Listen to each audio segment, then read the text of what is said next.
सदन में आप पहली बार गए, पहली बार ओथ ली, कैसा एक्सपीरियंस था? शानदार था। देखो 3 करोड़ लोगों में से 90 आदमियों में आप आ रहे हो, तो उससे बड़ा अनुभव क्या है। और जब एक जीवन का मोटिव हो, एक जीवन का सपना हो कि भाई मैंने इस फील्ड में मेहनत की है।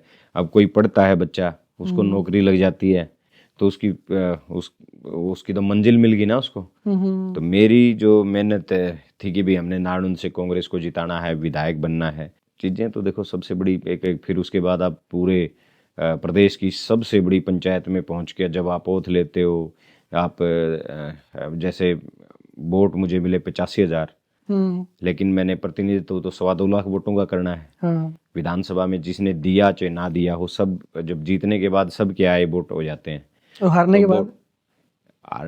एक अलग है ना, हारने के बाद जिम्मेवारी तय नहीं होती ना, जीतने के बाद तो एक जिम्मेदारी है। आज एक जिम्मेदारी है, तो मैं 2.25 लाख वोटों का प्रतिनिधित्व कर रहा हूँ। जब आप 2.25 लाख लोगों का प्रतिनिधित्व कर रहे हो जिस मंच पे बैठ के, तो अपने आप में जिम्मेदारी भी होती है और बहुत बड़ी मन में फीलिंग भी है कि भाई हाँ, मैं आज उस जगह पे हूँ जो मैंने सपना देखा है, जिस मंजिल के मैंने लगातार संघर्ष किया है। क्या आप बता सकते हो जैसे जब ओथ लेते हैं तो उसमें क्या क्या होता है, थोड़ा स्टेप बाय स्टेप एक एक चीज? सेशन, ओथ का सेशन होता है जब स्पीकर को प्रमोटम स्पीकर बिठाया जाता है।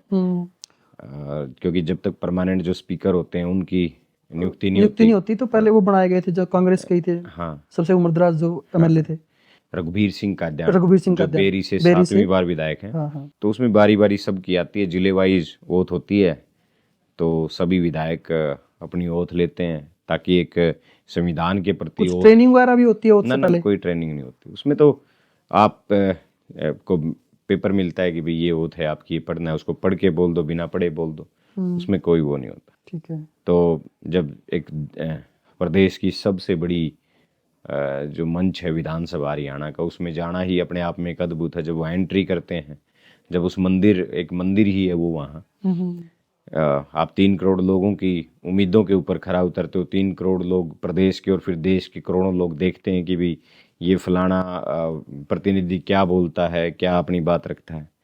तो उस मंदिर में जब मैं एंट्री की, वही एक अपने आप में अनुभव था। जब वहाँ गए तो देखा कि भाई पिछले 15 साल से हम देख रहे हैं कि यहाँ हमारा विधायक यहाँ से बोलता है, ये ऐसे बोलता है।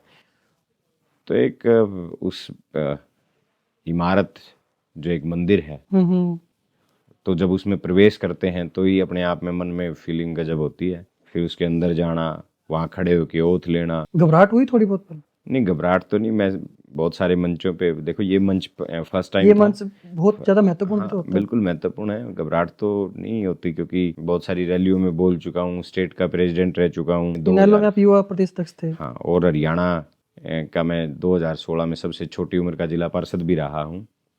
जिला परिषद का चुनाव जीता था मैंने। जब एक घबराहट वाला तो मैटर नहीं रहता, खत्म हो जाए है। क्योंकि जब क्योंकि आप पहली बार पहुंचे थे वहां पे, थोड़ा बहुत तो मन में होता है कि कुछ भी अलग। ये तो होता ही है भी, कहीं कुछ गलत ना निकल जाए। क्योंकि आप पूरा हरियाणा देख रहा होता है उस हाँ टाइम। बिल्कुल होता है। देखो पूरा हरियाणा भी, और जिन लोगों ने आपको वहाँ भेजने का काम किया, वो लोग भी उम्मीद से देखते हैं कि भाई हमारा आज हमारी मेहनत, हमारे वाले तो जो जो इलाका है वो छाती ठोक के कहता है कि भाई हमारी वजह से आज ये काम हुआ है। तो भाई उनकी वजह से जब मैं वहाँ पहुँचा था तो लोग देखते हैं, तो मन में तो होता है कि भाई कहीं कुछ गलत ना निकल जाए।